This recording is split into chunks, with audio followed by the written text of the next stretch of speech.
jerk. Would you look at that? Our winter wheat's ready to go. Well, it's a nice day here in Mississippi, and it's looking like a nice day to cut some hay. Anyway, we're gonna jump in our truck here, and we're gonna get going. Anyway, I have this buddy down the road, and we also have a field down the road that's planted for grass. It's hay, ground, whatever. And basically, we rent it out to him every year to cut the hay and stuff, but this year he's quite busy and he just doesn't have the time to get that field done. So what we're going to be doing today is no cop, no stop. What we're going to be doing today is going over there, getting that cut for him, and then we'll rake it, and then we'll bale it. So this is probably not going to all be done in one day, but oh boy, we're almost off the road there. It's probably all not going to get done in one day, but we're going to try. Obviously, we can't bale it today because the grass needs to dry a bit. That way we can turn it into hay bales. Anyway, if you guys enjoyed today's episode, consider dropping a like, or don't. That's up to you. Anyway, here is the equipment we're working with.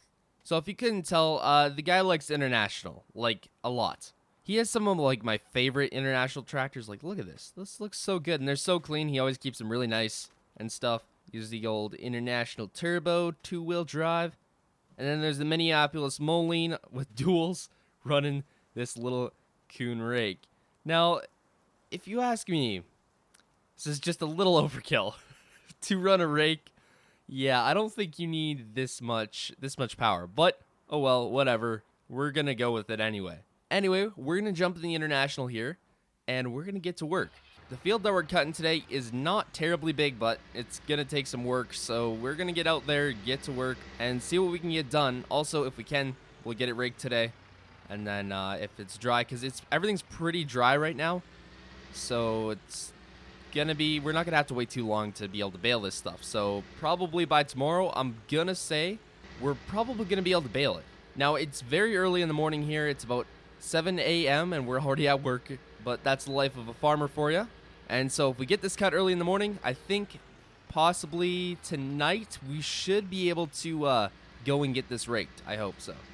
Anyway, here is our field entrance. This man has got to build a better field entrance, or we do, whichever, because we technically own the field. But anyway, this is it here.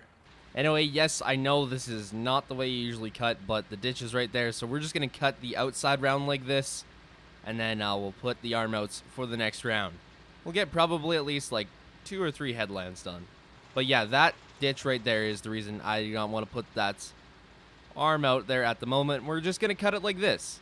Anyway, I think Grant bought like a bunch of new equipment or something. I'm not too sure. I haven't went and checked it out yet, because this is kind of my job for the day, or the next 2 days at least. But yeah, I guess he bought a big combine and grain cart and stuff. I'm not too sure. But sometimes he buys stuff without asking me, and sometimes I buy stuff without asking him. It's just how it goes. Man, we have got to get some manure on this field. I think possibly this fall. He owns some cows, so I think we're going to try to get some manure on this field. Literally, I swear we're like a part-time worker for this guy, Jim. We've helped him move cows, haul cows. We've done more manure spreading for him than I have done on my own farm. But we get paid, and yeah, it's all good. Currently, I'm not too busy because, well, there's not a lot to harvest at the moment. Other than the winter wheat, but we're kind of waiting for Grant on that one. He had to go back into town to go get a few things, so he's busy for the day. And I'm thinking probably next week, I'm going to say that everything's going to be ready to go for harvest. So I'm thinking we're going to wait till maybe the day before, because that field is just going to take like a few hours. So day before, make sure everything's working good, and then we'll get to the rest of the fields. Anyway, I got to say, we are working with pretty old equipment, but Jim likes to keep his stuff like really, really nice. So I'm not terribly worried. Okay, so I've been stopped here for about 10-15 minutes. Trying to get this air conditioning to work, and I know I literally just said that Jim likes to keep his equipment real nice. This is not Jim's fault, though.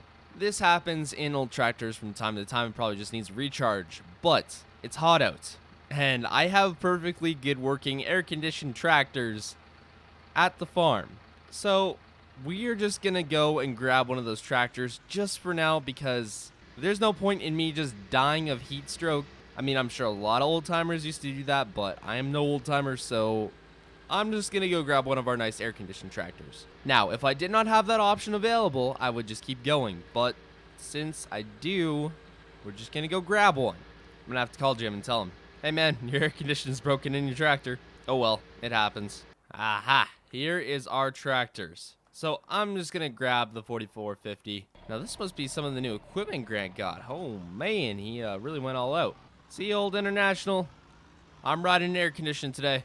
Yeah, it's really not that far away from the field, so yeah, we're just grabbing the air conditioned one. And let's be honest, this 4450 does look pretty good. Now, funny I talk about air conditioning because literally the tractor we're going to be using next for the rake is an open cab. So yeah, that's going to be great. But it's going to be the afternoon, so I'm not too worried. It'll be a lot cooler. We're just starting to get into the heat of the day, so it's probably not very smart for me to get heat stroke or something. And off we go again. All right, on a real note here for a second. Apparently with this mod, I don't know what's going on with it, but you can't put it out to the side like you normally would. So bear with me here.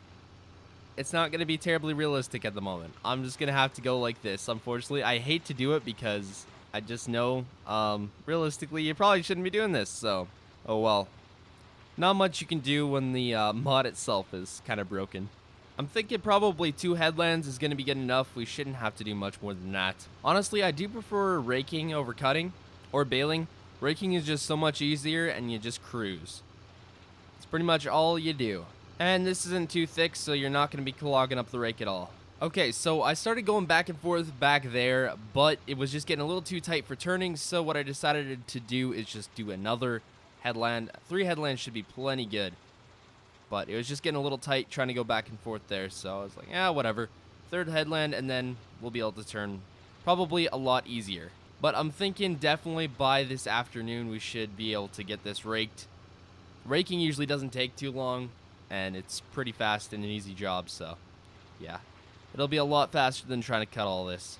But I want to get this done now because next week we're going to be full going into harvest, and we're not going to have any time, so I'm kind of just doing this for Jim as a last minute deal here. But definitely this fall we're going to get a lot of manure spread on this field because it is doing decent, but at the same time not the greatest. So manure could definitely help. But I'm so glad I switched tractors because without air conditioning it would not be too great right now. And yes, I know there's plenty of farmers that work without air conditioning, but I had access to this, so really it just makes it a lot easier. I probably should have just grabbed this in the first place, but whatever. But yeah, this is kind of what I got cut so far. It's not going to take too much longer. We don't really, once you get going back and forth, it really doesn't take too long. I think they got like those new fancy Mocos coming out. They're really, really nice, but they're expensive. Maybe I can convince Jim to get one. Because a Moco behind this, they go super, super fast, I've heard. And they just lay down the swaths. Okay, so we are just about done this field here. As you can see, we got like 99% of it done. We're just on the last few passes here, getting this stuff done. I had to go around for 3 headlands because it was just too tight with 2. And still, even then, I probably should have done 4, but we can manage with 3. But after I'm done this, I'm probably going to go head back to the farm, get a few things done, wait till this afternoon, and then we should be able to start raking. I think we should be good to do that. Probably late this afternoon, and we'll get that done, and then probably tomorrow, I'm thinking, oh boy. I just saw the wheel, one side of the wheel go up. But probably by tomorrow afternoon, we should be good to start baling. Because everything's just so dry right now. It's not really going to be too wet. So, yeah, we should be good. All right, real quick here. Get this last pass done. Oh, we got a little bit left over there. Okay, we'll go grab that after this. And then we are pretty much almost done. Okay, we're done. There we go. Shut that down. And I'm just going to head this right back to the house here. And then we'll drop this John Deere off. And we should be able to just hook this thing back up to the International. And we'll just take this back to Jim's place afterwards. But yeah, I'll come back later this afternoon and we'll get raking. So I'll see you guys in a bit. Okay, so it is later in the afternoon now. We're just taking the tractor and the hay barn back. And we're going to get to raking. I just got to check on that hay real quick that we cut this morning. Just got to make sure that's all good. Which it should be by now, I think. But yeah, this thing needs to be taken to a pressure washer very badly. It is nasty. But it's definitely cooled down a lot, and we should be good to ride in the open cab.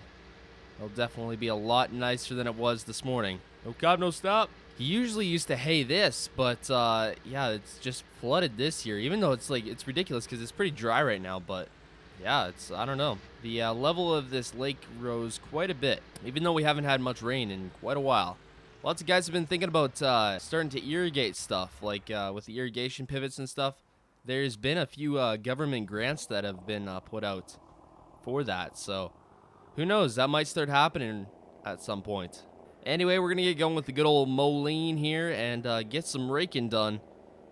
We shouldn't be too long out there. Should take like a quarter of the time because we can go twice as wide and probably twice as fast. So it should not take long at all. But I gotta say, this is definitely an overkill setup for this rake. Yeah, I really should have went 4 rows because then I could have done like an equal row, whatever. It is what it is. If I can, I might just rake that 3rd row into this 2nd row here. I guess we'll see. Jim has got a pretty nice baler, so it can pick up a lot more than you think, so yeah, we should be good to do that, I hope. But yeah, as I said, you can definitely go a lot faster with this thing. Yeah, once you put 2 of these together, it definitely makes it look a lot better. A lot less sparse than it was, that's for sure. So we've pretty much raked almost all of this field now. I'm just finishing up the last little parts here, getting everything cleaned up. That way it's easier to get around and bale. Anyway, we got about 3 more passes left, I'd say. And everything seems to be looking good. Now, the only thing is the hay seems to thin out a lot. Or at least I should say the grass thinned out a lot when it was over here. So it's not terribly thick. And we didn't get a lot over here. But we're still going to rake it anyway. May as well. And then we'll just bale it later. But I'm going to say we're definitely going to be baling this by tomorrow. The sun is shining down and it's definitely drying everything out. If it wasn't already dried out, because it's been pretty dry here the last few days. Well, I guess I should say weeks, but yeah. Anyway, we're going to go park this back at Jim's there and we'll call him, let him know. We got that field done except just for baling. And that'll be tomorrow. So it should definitely be fun. But I will say, I do really like his Vermeer baler. It's definitely a nice one to have. I would definitely buy a Vermeer if I was buying one for myself, but I'm not, so I'll just stick with Jim's. Anyway, we'll just pull on in here, and we'll park it right beside the good old hay bind. All right, there we go. Done. For today, at least. But anyway, guys, getting to the end of the episode for today. If you did enjoy, smash that like button. Also, if you're new, consider subscribing. Hope you all enjoyed today's episode. And yeah, probably next episode we'll be back at it again, baling. And yeah, I'll see y'all next one.